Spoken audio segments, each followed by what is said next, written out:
Hey guys, it's Kathy. I hope you're doing well. Hope you had a great Thanksgiving. I did. This was the first year that I didn't cook. Um, I went to my niece's house and she cooked everything and I didn't have to cook anything. And I didn't have to clean anything. I just went there and the alcohol was ready for me and then the food was ready for me and then we played a whole bunch of games and then I went home. And that's awesome. I mean, I don't have any leftovers. So that's a tragedy. But, I didn't have to cook, so it was worth it. But I do have some good ones for you today. I do have a fire update on Shackleford's courtroom. And I have a defendant who tries to use tears. And I mean, I guess it's a heartfelt speech. It really is. He's very upset, but I just can't be upset for him because he literally did break the law and he's definitely not getting any jail time for it. Um, you'll see. You'll see. But tears didn't work. And then I got some craziness, lots of craziness. And then I got a mom who's suing. She's suing her son, but it's really a counter sue. So her son is suing her. She's countersuing him. It's just a ball of mess. But let's start with an update. Let's go to Victoria. I love Victoria. So let's go to Victoria first. Judge. Good morning. All it. Marion Shrug. Yes, sir. Calling case 230-600-4501, people of the state of Michigan versus Marion Rudolph Shrugs. Defendant charged with count 1, first-degree arson. Count 2, assault with intent to murder. Count 3, home invasion, first degree. Count 4, arson, preparation to burn a dwelling, resulting in injury. Count 5, assault with intent to do grave bodily harm, less than murder or by strangulation. Count 6, malicious destruction of a building, $20,000 or more. Count 7, assault with a dangerous weapon, felonious assault. Count 8, domestic violence. Domestic violence, second offense notice. Defendant's labeled as an habitual offender, fourth offense notice. Today is the day and time for a bond redetermination hearing. Judge, always a privilege. Steve Vincent for the people.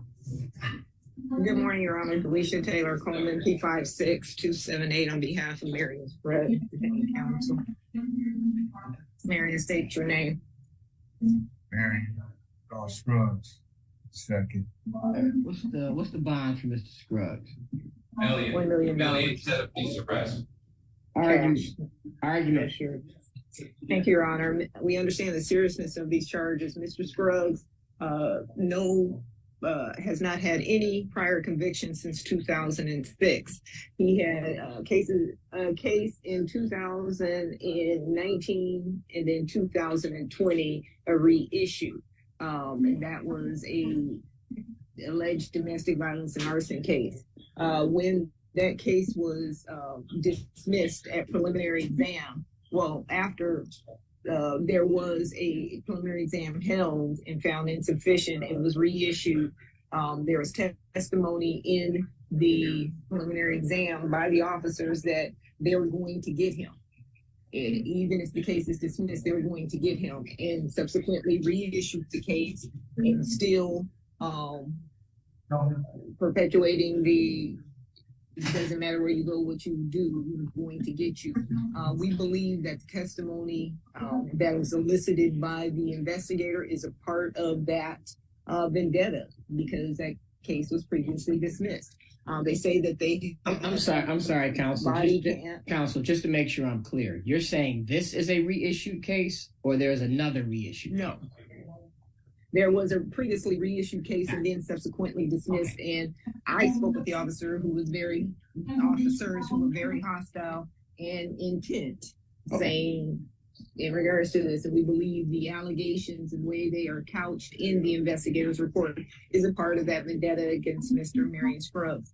He was previously employed, and then when the strike occurred, he was laid off and then dismissed. But he resides with his mother. He has retained counsel. He would reappear at all future court dates. We're asking for a reasonable bond. We're not asking for anything unreasonable in light of the seriousness of these allegations. 250,000 cash surety, the tether with house arrest, that's fine.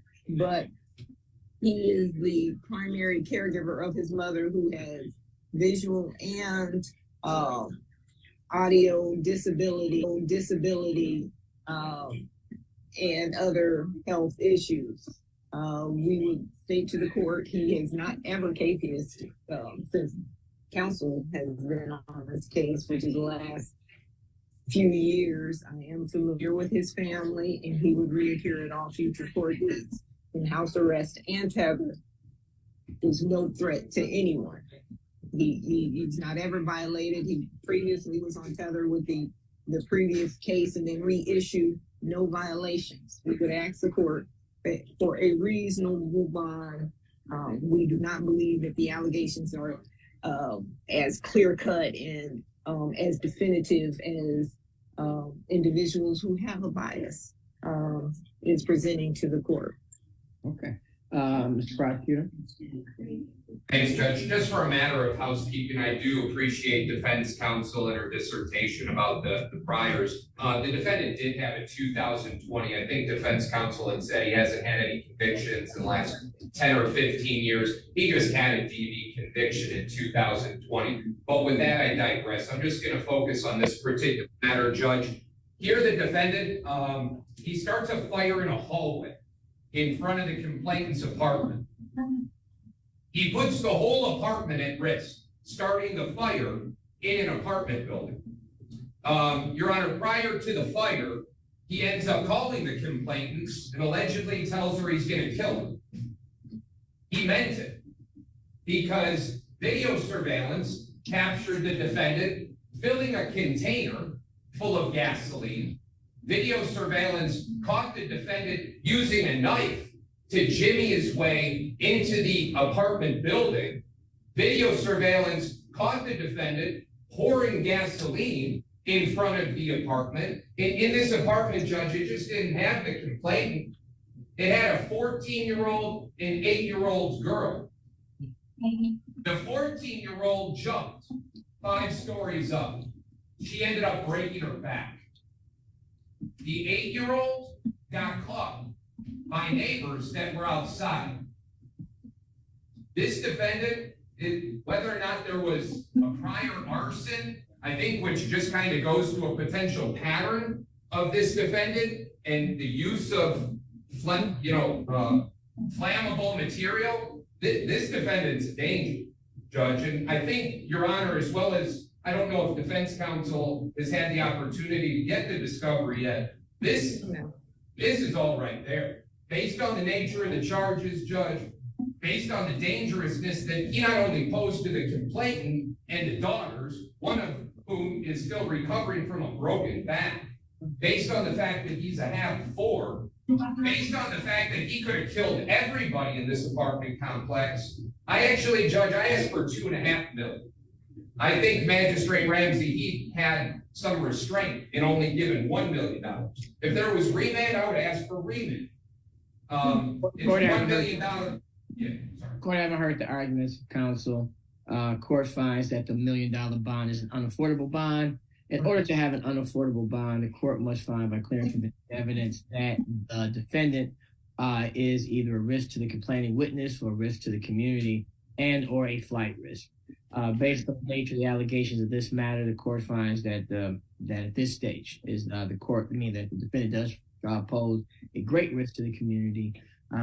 This could have been, we know what could have happened. It could have been many people killed if this occurred.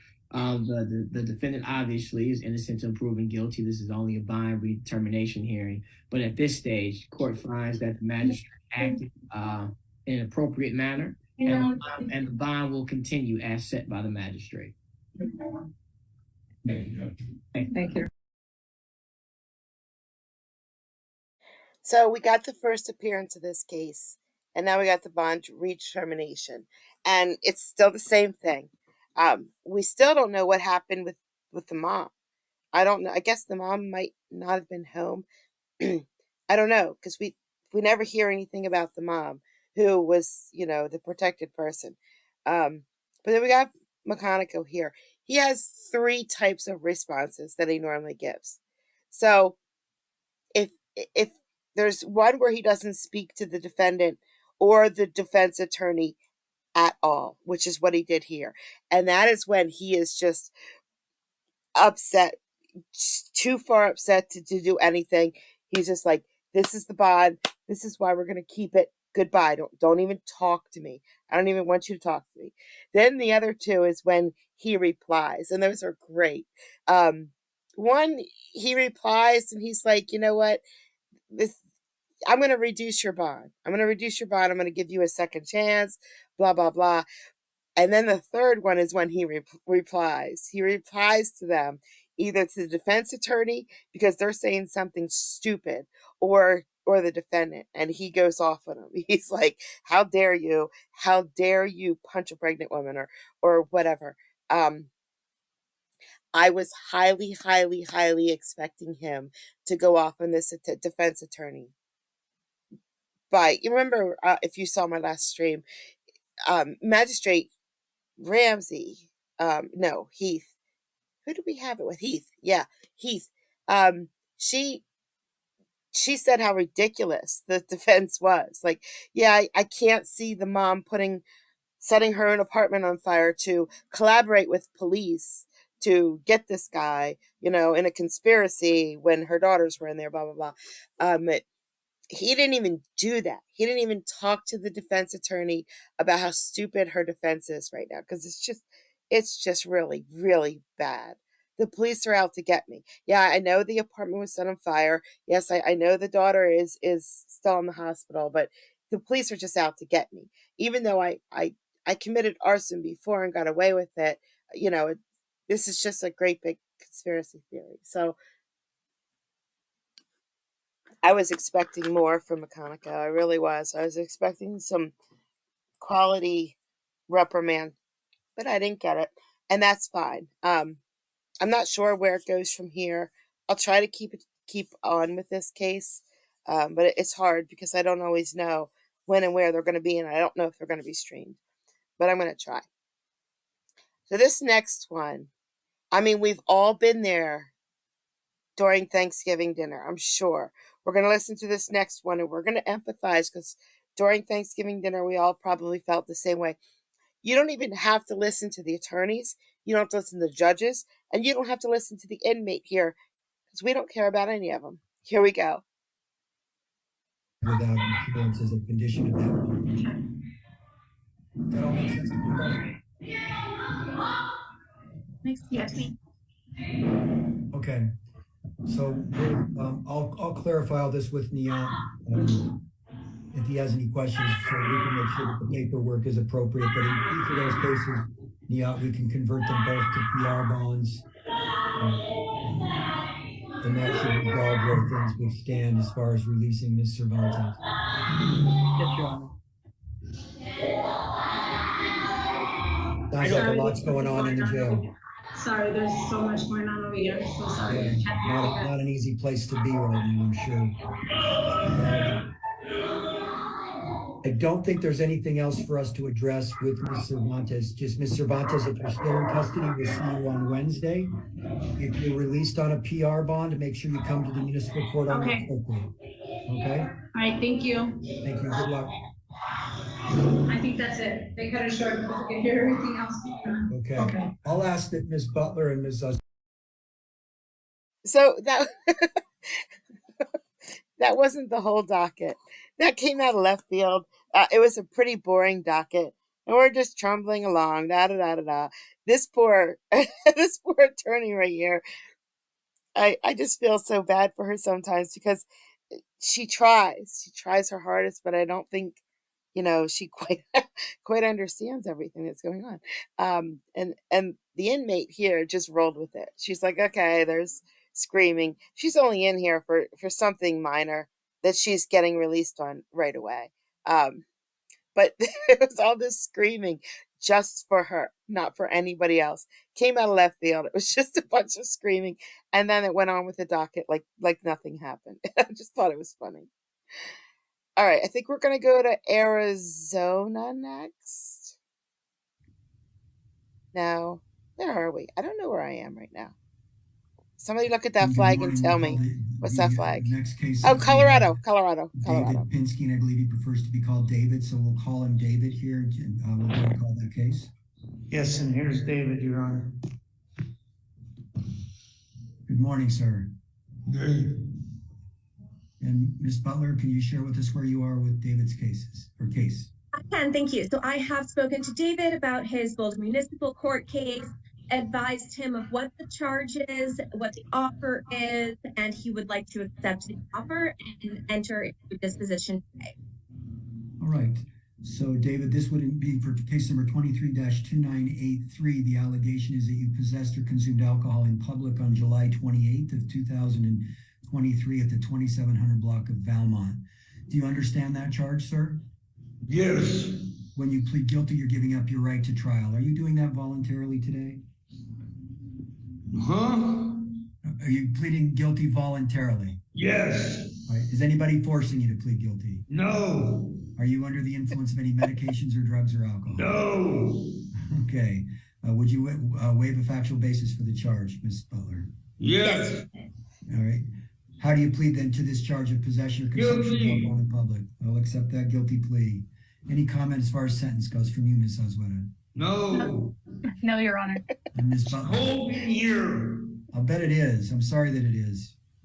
No additional comments, Your Honor. I believe David has credit for time served. And All right. So, David, I'm going to impose 1 day of jail, but we'll give you credit since yesterday, since you've been in custody. So that'll wrap up your case with us.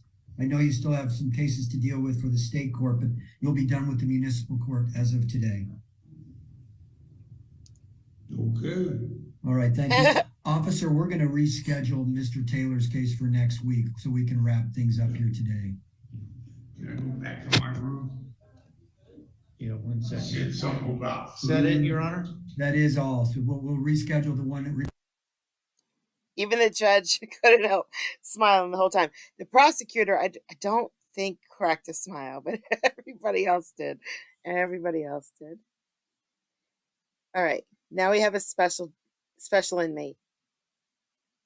If we do not have any Superior Court only cases, hold on. Yes, we do. So I do have a Superior Court only case. That simply means that based on your charge or something in your criminal history, it has taken away my authority to set a bond for you. And so this court will transfer your case to the Superior Court. That's where your attorney will have your case set down for a bond hearing. And this court will set your case down for a probable cause hearing. So I'm going to take those. So I kept the beginning in so that you guys can just see we're just rolling along on a normal day, and out of nowhere, here he comes. First. The second cases I'm going to call are the cases where the lawyers have already spoken to each other, meaning your attorney has spoken with the attorney for the state. They've come to an agreement on bond and any special condition that may be attached to the bond. I take those cases next because I can move them fairly quickly and reduce the number of people in the courtroom. After that, we will take all the cases that require a bond hearing, and I will take them in the order in which you appear on the calendar, unless I hear from the lawyers otherwise. So it does appear that we have a Superior Court only case, at least one of them. So when I call your name, please come up to the podium. Cortavius Buchanan. Williams? Yes. Can we please do Mr. Morant first so we can take him back to medical? Mr. Morant, that's one of the add-ons. All right, so hold on. Yes, Ms. Mosley. Yes, Judge, my apologies. Earlier when you asked, my microphone was not working. But I have not had a chance to speak with physician number 10, Mr. Pilgrim. So if the jail could just let me know when he's brought up and available to speak with. Deputy, is Mr. Pilgrim in the courtroom? Can I say something? Absolutely not. So, don't interrupt me, sir. If you want to be heard, I'm going to give you a chance to be heard, but I'm not going to allow you to interrupt me. We're trying to take care of business here. Okay. So, Ms. Deputy, is there a telephone number you can give to Ms. Mosley so she can have an opportunity to speak with her client? Yes, Your Honor. All right. Ms. Mosley, the deputies will let you know when your client's available. And lawyers, if I call a case that belongs to Ms. Mosley, we'll just skip over and come back to it. So Ms. Mosley, let me just ask from the beginning, do you represent Mr. Morant? I do. I can go ahead and take him if Your Honor would like, and then we can move forward with calling Mr. Pilgrim. All right, so hold on. Mr. DeAndre Morant. Mr. Morant, who represents Ms. Mosley, are you waiving reading of the warrants and the particulars on Mr. Morant? Yes, I can waive formal reading for all of my clients today. Thank you very much. Mr. Morant, you are charged in one warrant. Do you have you had an opportunity to speak with your attorney? Do you understand what you're charged with? Spoke to the devil last night and he said, fuck y'all. All right. So, Mr. Morant, you're charged in warrant number 23W019095. You are charged with throwing a substance at a prison guard. The allegation is that on November 3rd, 2023, that while you were confined there at the DeKalb County Jail, it is alleged that you threw a projectile or expelled a substance of feces at a detention officer in the jail. So I'm going to hear from your attorney first on the issue of bond, and then I will hear from the state. Ms. Mosley? Yes, Judge, thank you. Mr. Morant, he is 23. He has been in custody for quite some time now, since back in June, and he has several other charges that he's being held on that are currently in no bond status. Shocking. And so today's bond will not have too much of an impact on really his actual custody status, because he will still be in for quite some time. Mr. Morant did tell me he was living on the streets before he was arrested. He does have some family support in the area. His mom lives here, and she is pretty supportive. He was working at a moving company for about 6 months before he got arrested. But Your Honor, because he has some holds and some other charges that are affecting his ability to get out, we are just asking for a reasonable bond in this case. I do believe there's some serious mental health issues going on here. So hopefully he'll be able to get some treatment. And I understand he's been in Grady, so hopefully he is getting treatment. But we're just asking for something close to a $2,000 bond. State, you want to be heard on Mr. Morant? Just very briefly, Your Honor. Yes, Mr. Morant is currently being held on to separate cases, both of which include serious violent felonies. In addition to that, before Mr. Morant has a 20-year probation sentence from 2016 that was under first offender for obstruction of law enforcement by threat or violence and aggravated assault towards law enforcement officers. Considering the fact that this is now another obstruction of law enforcement charge, the state would just be asking that he remain in no bond on this charge as well. Right. So, Mr. Morant, I understand you want to be heard, and I will do that, but I do want to remind you of a couple of things. First and foremost, I want to remind you that this hearing is being recorded, so whatever you say here today will be recorded, and it may be used against you at a later hearing. Now, before I let you speak, I will allow your attorney to address you to see if what you have to say might better be said directly to her instead of in open court. Ms. Mosley, would you like to address Mr. Morant? Sure, Judge. Mr. Morant, I understand you have some things you want the court to know, and I think I've made that pretty clear in what I've communicated to the court. But you know you're here on other things. You know that what happens today won't have much of an impact. So any questions you have, we can talk about after court, and you can talk to your other lawyers about in your other cases. So I would just recommend that you not make any statements today. All right, Ms. Morant, you've heard from me. You've heard from your attorney. I don't want anybody to think they cannot be heard. I just wanted you to understand the consequences of speaking here in open court. Do you still want to address the court, sir? Yeah. Can I say it? Say it. I hope everybody in this courtroom in the screen fucking die. That's what I got to say to y'all. Okay, thank you very much. I'm going to grant the state's request for a no bond status. Mr. Morant, that concludes your first appearance hearing. Please follow the direction of my deputies. Y'all let me take a minute. She did. She left. She's like, I can't handle this anymore. And then she comes back to the courtroom and she yells at everybody else. She goes, that will not be tolerated. We will not conduct ourselves like that in court. Oh, hey, Grace. Thank you so much. Thank you so much. I appreciate it. I really, really do. Okay. Let's go on to someone crying. And I know when people are crying, you're supposed to be sad for them, but I can't get there. I can't get myself to be sad for him. So here we go. Florida. We're in Florida. Your case number for the record again is 23 CF 1338. Mr. Schumacher's going to be pleading no contest. The agreement is a withhold adjudication, 1 year of probation. There is $40 per month cost of supervision, 610 in court costs, a $150 cost of defense. He does need to submit to substance abuse evaluation and complete any recommended follow-up treatment, complete 24 hours of community service work. As to count 2, it'll be a withhold and a year of probation concurrent. May I approach? Yes, ma'am. Mr. Schumacher, if you'll raise your right hand, do you swear to tell the truth, the whole truth, and nothing but the truth, so help you God? I do. Thank you, sir. You can put your hand down. Mr. Schumacher, did you read the plea agreement? Yes, sir. Do you understand it? I do. Did you discuss it with your attorney? Yes, sir. Did she answer all of your questions? Yes, sir. Are you satisfied with the representation? Yes, sir. Did you sign the plea agreement? I did. So, Mr. Schumacher, we had a lot of discussions before this. You know, I ask the question frequently, and it stops a lot of people.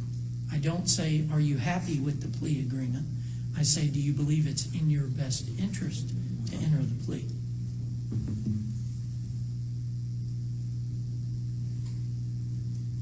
No. Okay. So do you want to go to trial?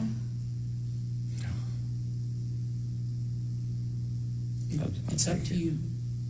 It's your case. I mean, you've got to decide what you think is in your best interest. If it's, again, I didn't say are you happy with it, but what do you think's in your best interest? If you want to go to trial, we'll go to trial. You know, it's your call.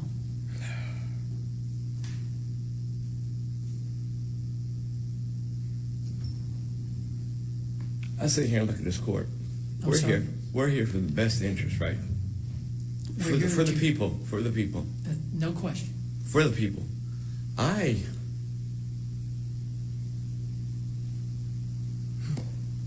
made a mistake. No criminal history. None. 1 traffic ticket.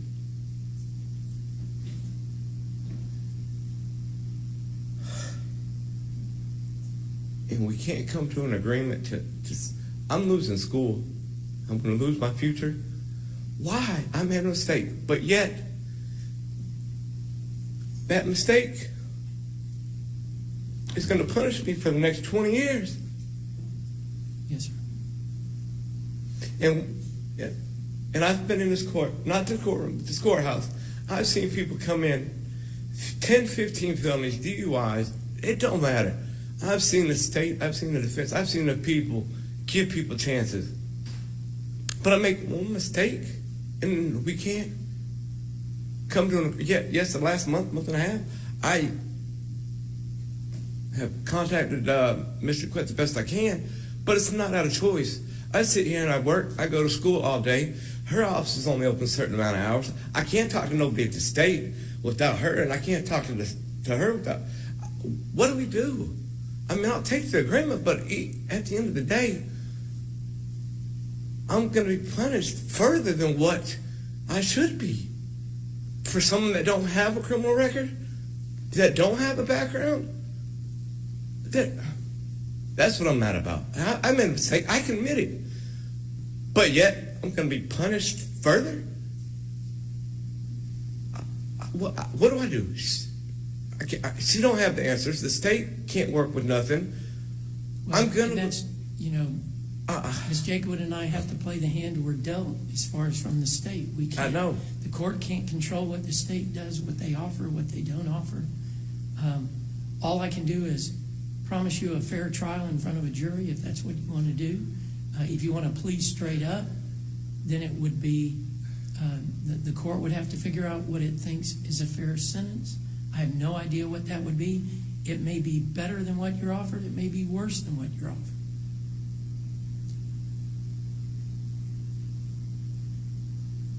I just feel either way I'm going to be punished further than what I need to be.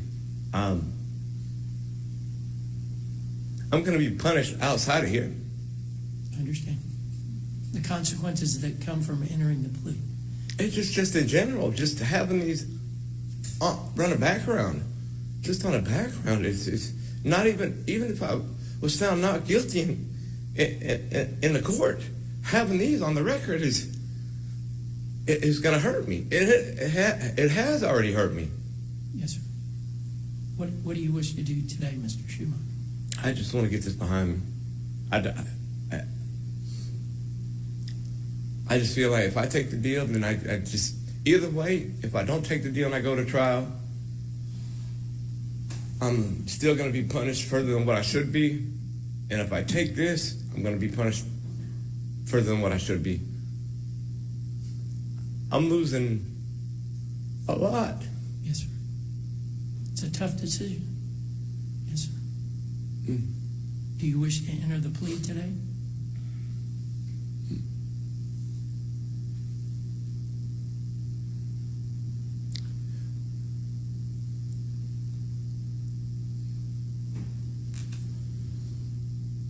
Is there a way we can, there's no way the state and defense can talk? We can talk?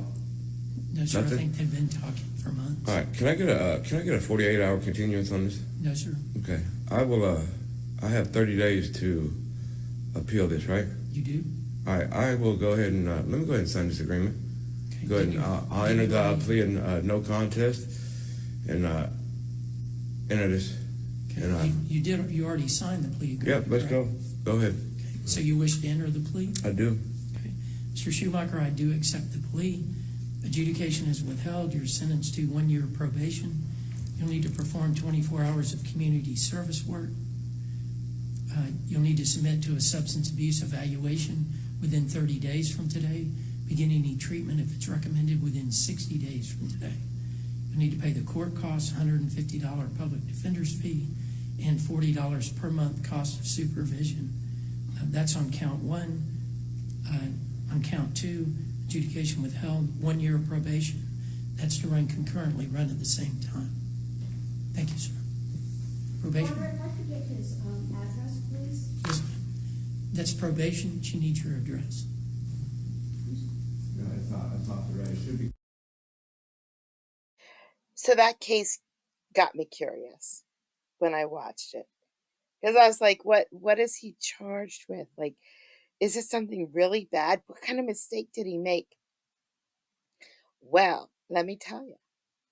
This was back in early 2022, I believe.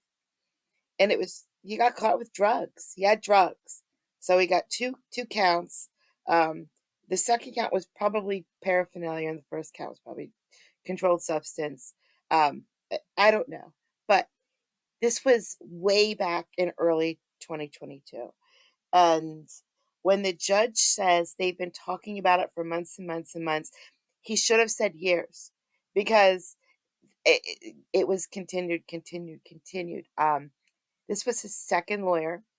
So the other lawyer withdrew within like 6 months, I would say. Within like 6 months of the case, the first lawyer withdrew. I don't know why, because we don't have that information. But then this lady has been with him for the rest of the time. He signed the plea back in 2022, like early in 2022. He signed this plea. And it just was never finalized. I don't know why it was never finalized, but he's been fighting this whole time. He would have been done with probation by now. Everything would have been done. You know, he probably might have even had his fines and stuff paid off, but he was caught with drugs. He was charged, and he just, doesn't like the fact that he's getting probation. He's not going to jail. He got 0 jail time for any of this. He didn't have to worry about a bond, any of that. He was personal recognizance or PR bond or whatever. And he's standing up there like his attorney didn't fight hard enough for him. This attorney has been fighting 1.5 years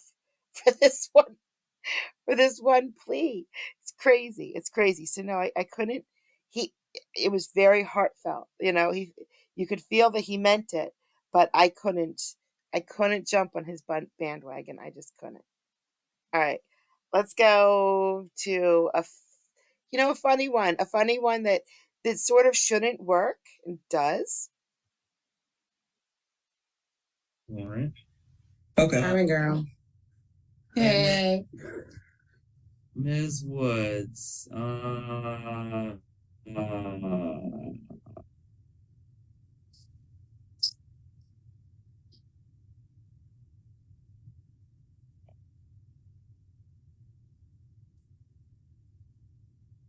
Your case been pending for some time.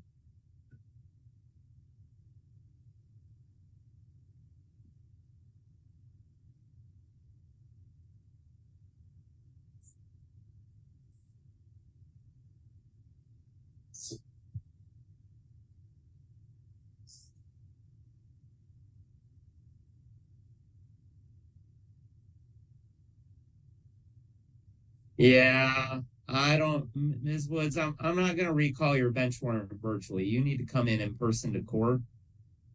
That can be as soon as next week, but I've got, starting in 2021, I've got 2 arraignment appearances, then we cleared up the bench. I'm saying, Your Honor, why do I have a bench Miss warrant? Woods, I'm sorry, Miss Woods. Hold on. Okay. So let me represent you, okay? Okay. I'm sorry, Judge Jacobs. I didn't mean to jump in there, but I did want to make sure that I could represent Miss Kimara on this issue, just in case. Okay, sure. But Ms. Burbett, I've got, it's almost too many for me to count. 2 arraignments. Then we missed an arraignment in 2021, cleared up that bench warrant, it looks like, in 2022. Then we were on for arraignment 1, 2, 3, 4, 5, 6, 7, 8 more Sesame times. Street. Then calendar call in June of 2023. I don't know why looks like one of those arraignments was a scheduling error though, but anyway, that's still a lot of arraignments. Then in one of my arraignments, Your Honor, you appointed me a PD. Okay.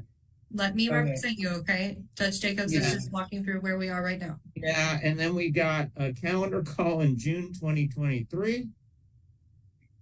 A calendar call in July 2023.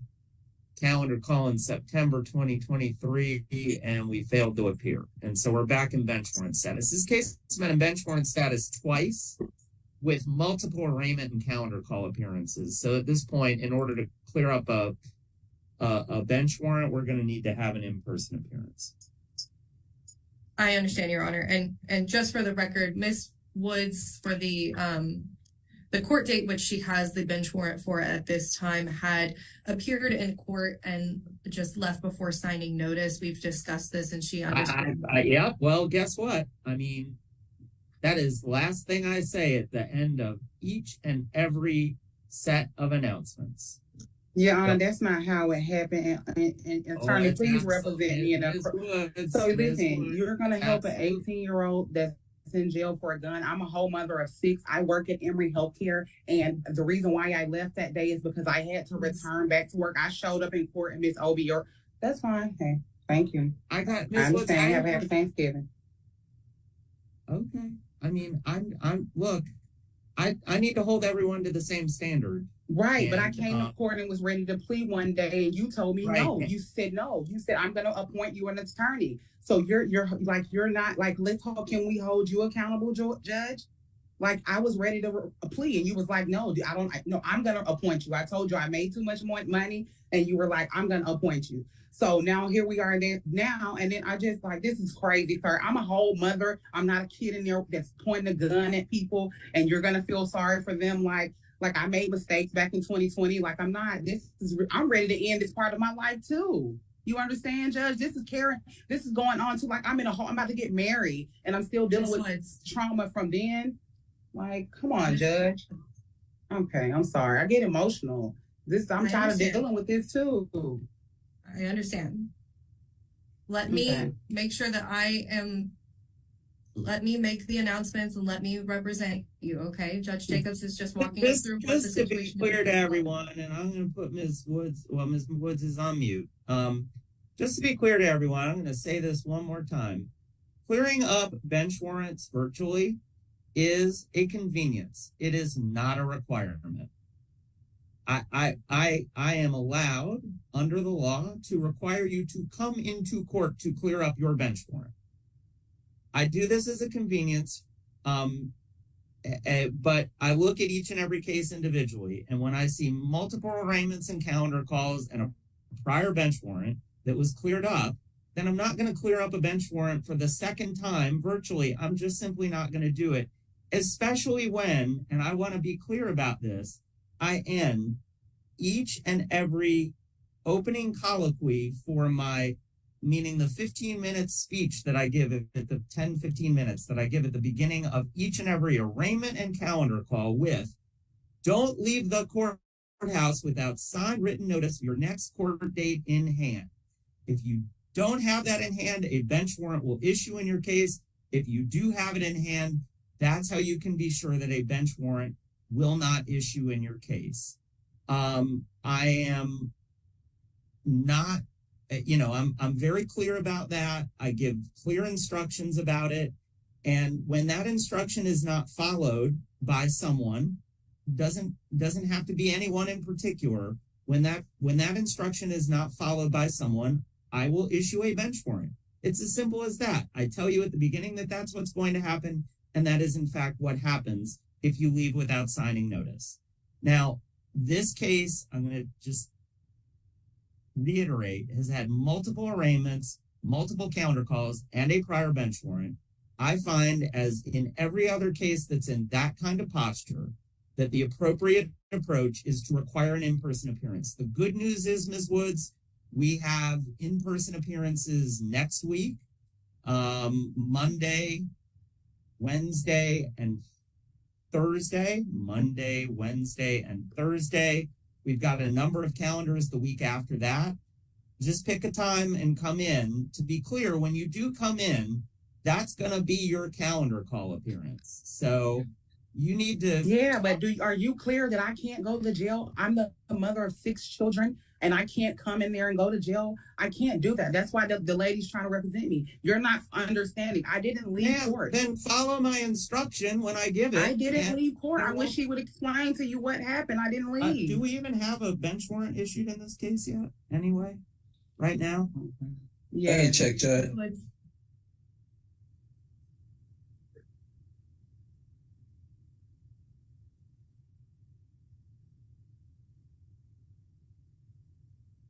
No. Oh yes, yes. There is an open one from August.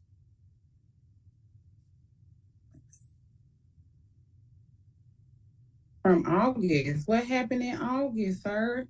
I showed Ms. up. Woods, the bench warrant was signed in August. It is for the June 29th, 2023 calendar date. But there was a scheduling error. He just said that. It was a scheduling error. Miss Sydney Davis right there. I have all of the emails that where we changed it to the next date and I showed up.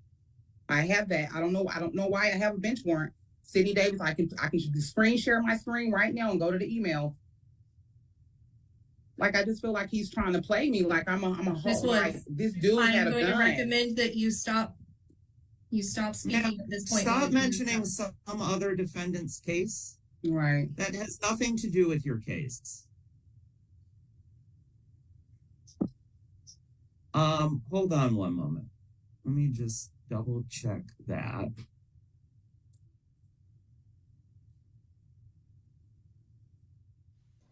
Usually when a judge looks this long, it's never good.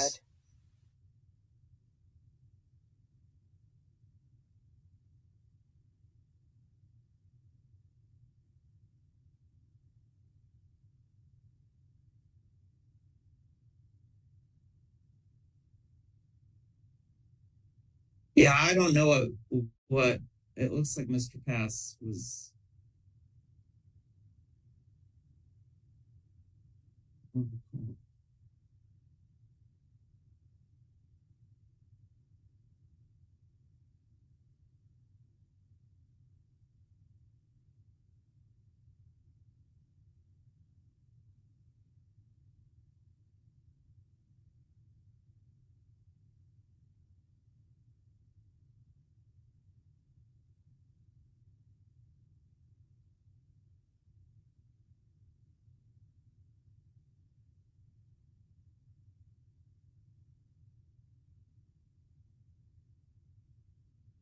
Well, in opening up the notice for the, so you're saying, Ms. Burbette,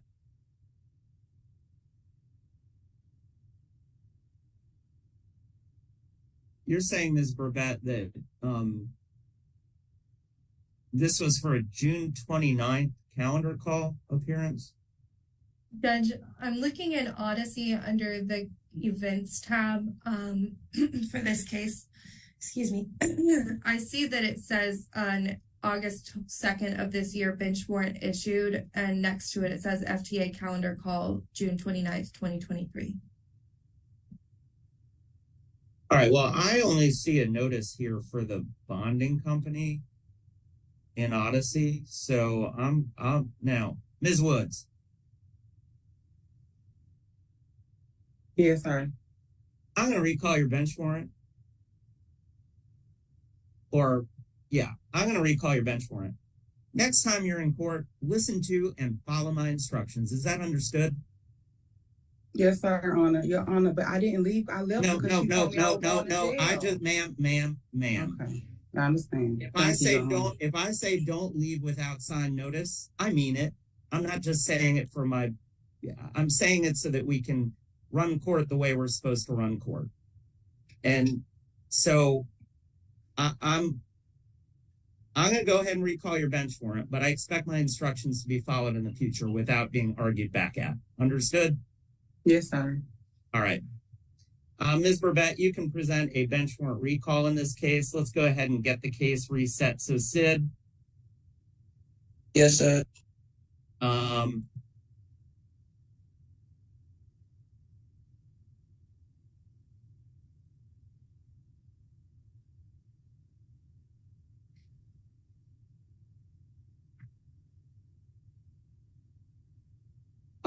Case should be set for February 1st, calendar call at 1:30 p.m. February 1st, calendar call at 1:30 p.m. Okay, doing that now.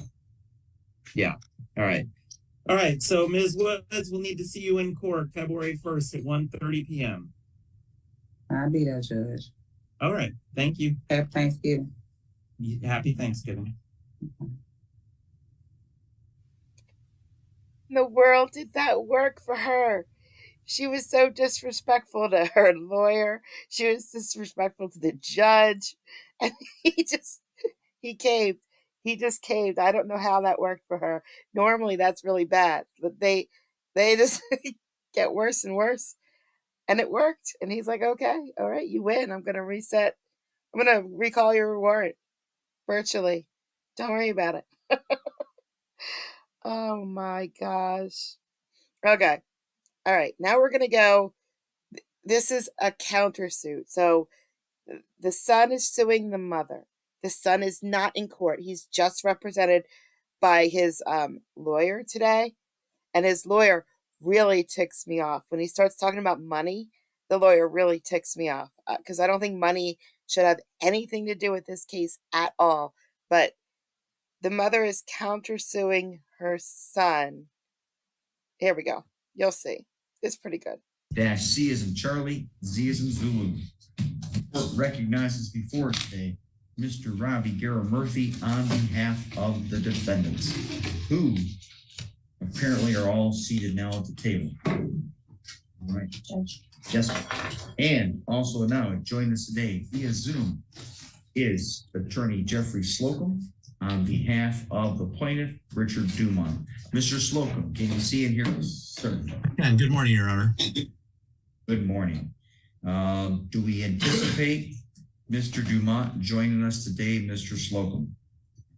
I know they're having some problems with Zoom, so I guess let's proceed without them. All right, let me take a look here. This is a motion filed by the defendants for a temporary restraining order and return of ashes. Want this streamed?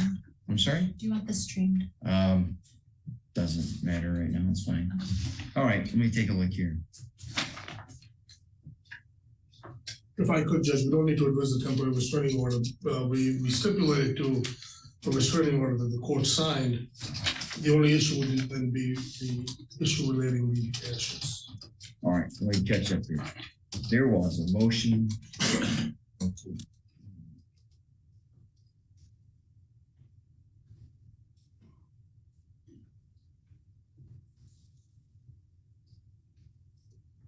Which one is Maryland? Maryland's here, Judge. And Maryland was apparently married to Eugene. Yes, 52 years. And you're for how many? 52. And were they married at the time of his death? Yes. And Richard Dumont, what is his relationship to Eugene and Maryland? Son.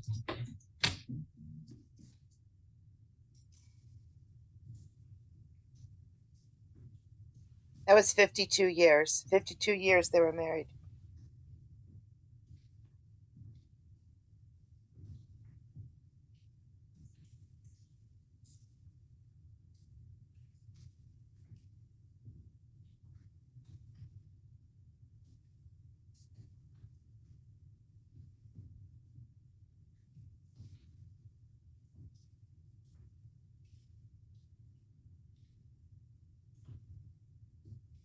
So there's a home at 10141 West Roby Road here in Missaukee.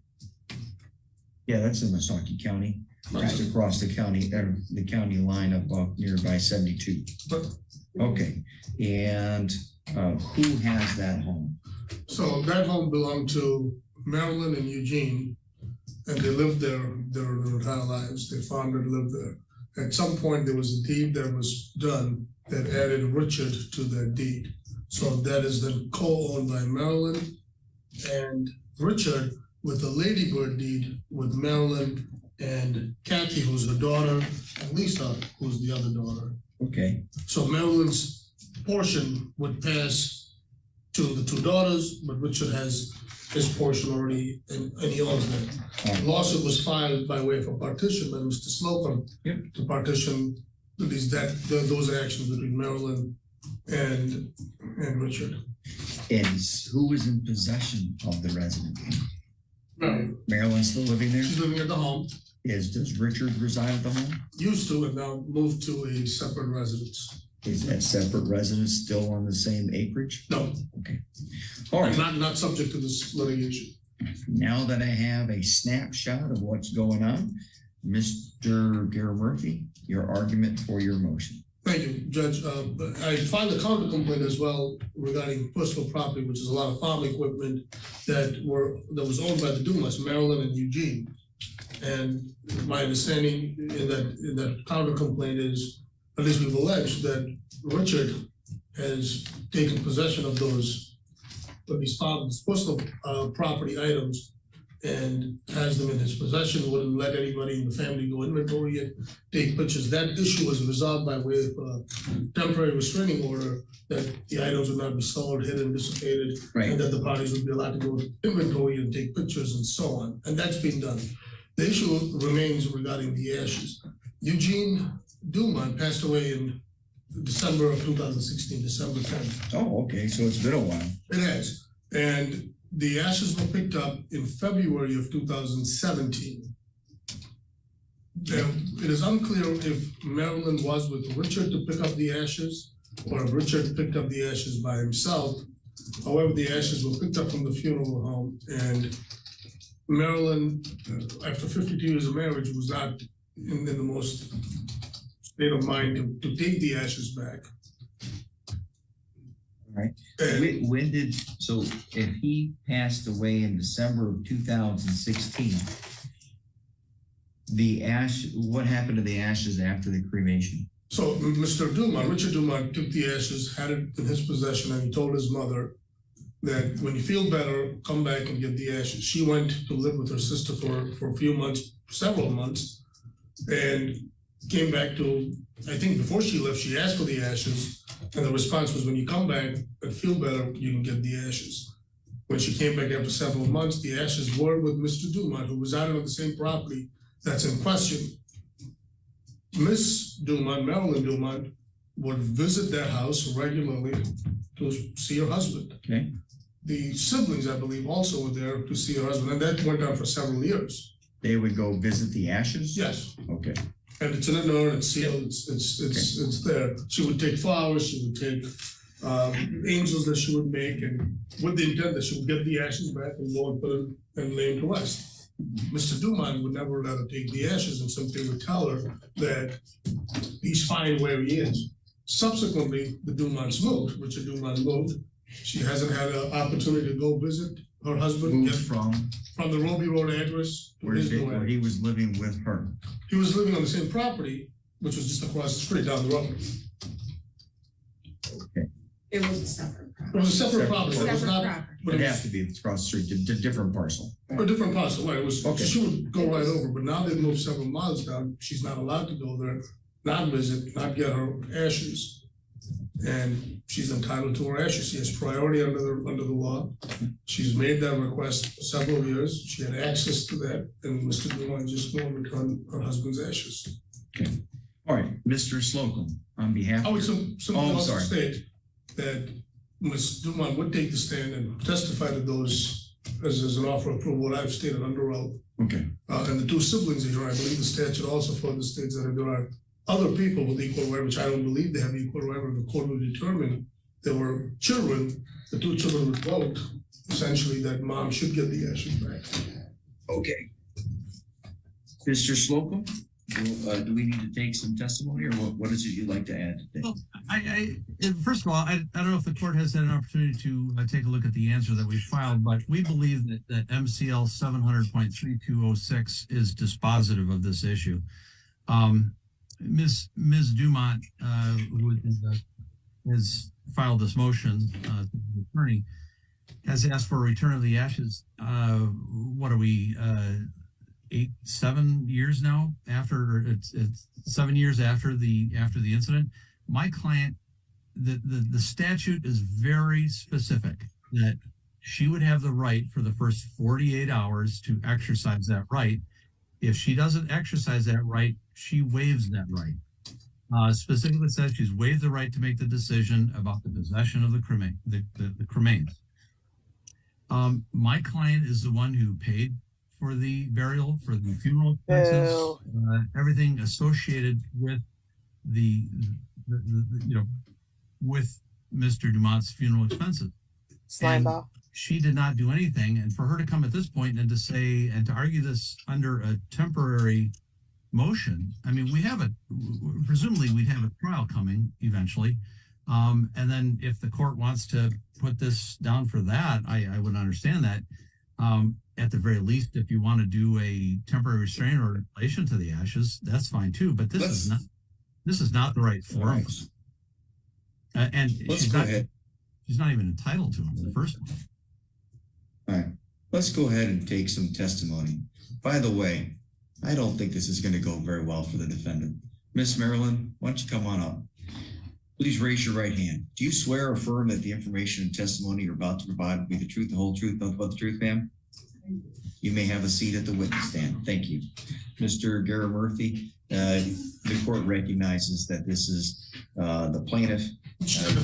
I'm sorry, defendant. Thank you. May continue. I'm sorry, I said it wrong earlier. Go ahead, sir. Thank you. Ma'am, would you state your full name for the record and spell your last name? You want to speak a little louder, or you heard my question? Spell my last name. Yeah, spell your last name. G-U-M-O-N-T. Okay, and what's your full name? Marilyn K. Make sure you speak up, ma'am. Mr. Garamurthy, if you could slide that microphone just a little bit closer. It doesn't amplify, it only picks up and goes into the ear of the court reporter.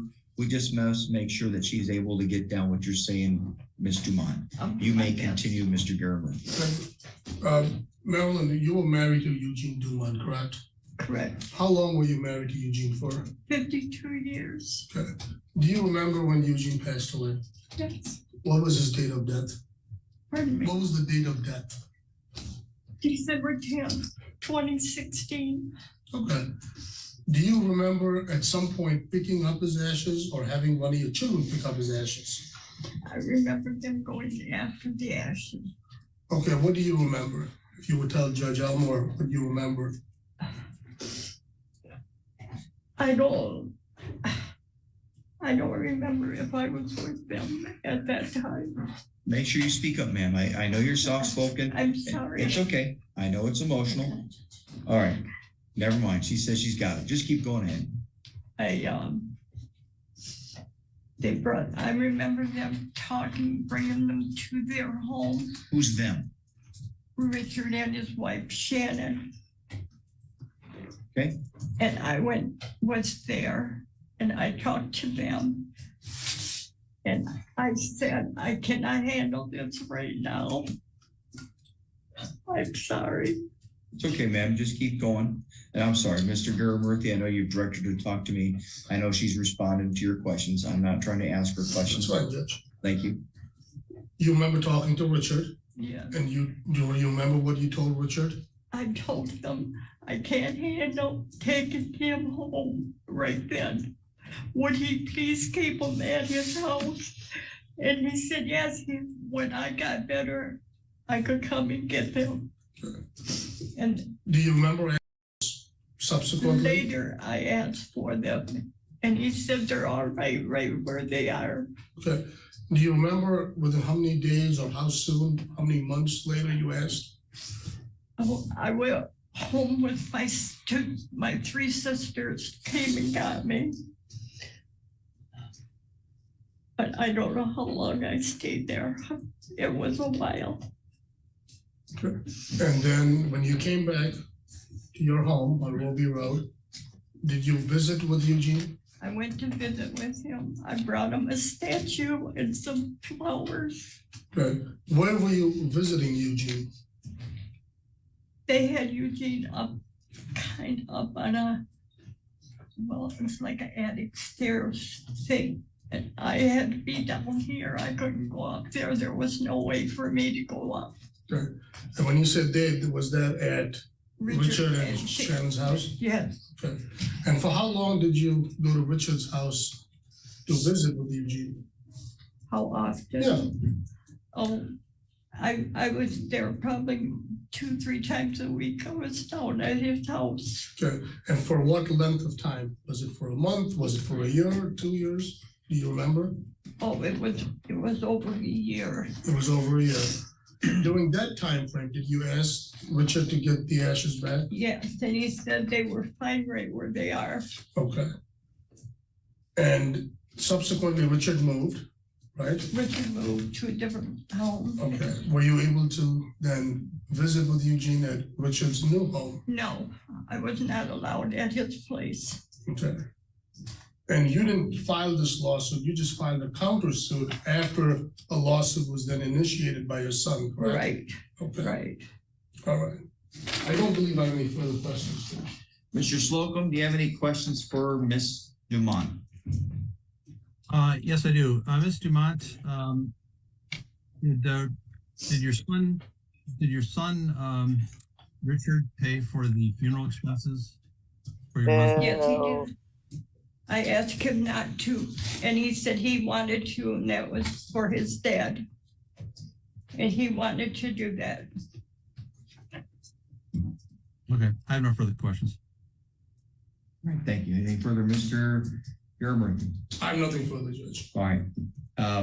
Ms. Dumont, you may have a seat back at the table. Thank you, ma'am. Thank you. Any argument necessary, Mr. Garamurthy? I would simply say that it's not relevant who paid for it. That's not what the statute requires.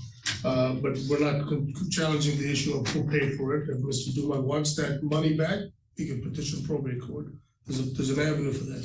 The statute, again, as Mr. Slocum indicates, it doesn't say 48 hours. It simply says 72 hours to locate the next person who has priority. Everybody since 2016 knows who has priority. Ms. Dumont, again, was located. They know who she is. She's there. She's present. She's visiting with him, or with her son, and with her deceased husband. There's next of kin, 2 other siblings who have again indicated that they have equal priority. If for some reason the court determines that the mother doesn't, who would ask that the mother get the ashes, and it should not be with the children. But again, the statute is very clear that the first priority is with the surviving spouse. Thank We you. know the surviving spouses, we've known all along with this. Thank you. Mr. Slocum, any arguments, sir? Yes, again, as I said, I think the statute is dispositive. My client's the one that paid for it. Ms. Dumont had the right to exercise the rights. Here now, 7 years later, even if there's statute of limitations for this as well. If the court were to follow the law, this is quite clear. My client's entitled to them. And I'm not saying that my client, has offered to give them half to work out something, but even if the law were not dispositive, which it is, this is still not the right forum to make a determination about a permanent disposition of these ashes. So for the fact that the law is not on their side, that this is not the right forum, and that I'm willing to enter a temporary restraining order regarding the ashes until we can get to the right forum, which would be a trial in this matter, then this motion needs to be denied. Mr. Garrett-Murphy, come forward for just a moment. Mr. Garrett-Murphy, I'm telling you that I have an addiction to my cell phone. I tend to scroll too much on it. Would you please hold on to my phone and take it back to the podium? Yes. Is that your cell phone? No. Whose phone is it? It's Judge Elmore's. Bingo. Ms. Dumont did not reject acceptance of them. She just merely asked for her son to hold on to them for a while, as I just did Mr. Garrett-Murphy. He doesn't own my phone, and I didn't give up ownership to the phone. I'm going to treat this as a motion for a preliminary injunction as well. The court will grant the motion for the restraining order and will grant an injunction that directs the plaintiff, Mr. Richard Dumont, to give the ashes to his mom. Thank you. Judge, my only question is, can that be retrieved today? He has to give the ashes to her by 5 o'clock today. The order will also include that he is not to waste any, he's not to take any, he's not to divide them up, he's not to empty them, he's not to sprinkle them. She never gave up ownership of them. She entrusted her son to hold on to them. For a preliminary injunction, the court only has to look at the likelihood of success and potentially, the court finds that this is in favor of turning over the ashes to the wife. I can't believe we're here today. Thank you. Mr. Garrett-Murphy, if you could draft the order. Oh, I will draft it right away and get it over, Judge. Thank you. We're adjourned. Harsh. That judge is so harsh. I feel like I need to go clean my room or finish my dinner or something before he yells at me too. But yeah, the son has to give his mom the ashes. That's just the way the cookie crumbles sometimes. Your mom gets the ashes. Oh, you know what? We started with fire, an update to that fire case, and we ended with ashes today. There we go. That's full circle. That was me pre-planning. No, it wasn't. Really wasn't. Well, thank you guys for sticking with me for so long today. I hope that hope you enjoyed the videos. Don't worry, I'll get more. There's plenty to get. Oh yeah, I work a double tomorrow, so you won't see me for a bit. I hope you guys, what is today? I hope you guys have a great weekend. And, next week, I hope it goes nice and smooth because we're getting near to Christmas where we can take some time off and relax. So, yep. All right. Thanks for coming out, guys. I'll see you next time.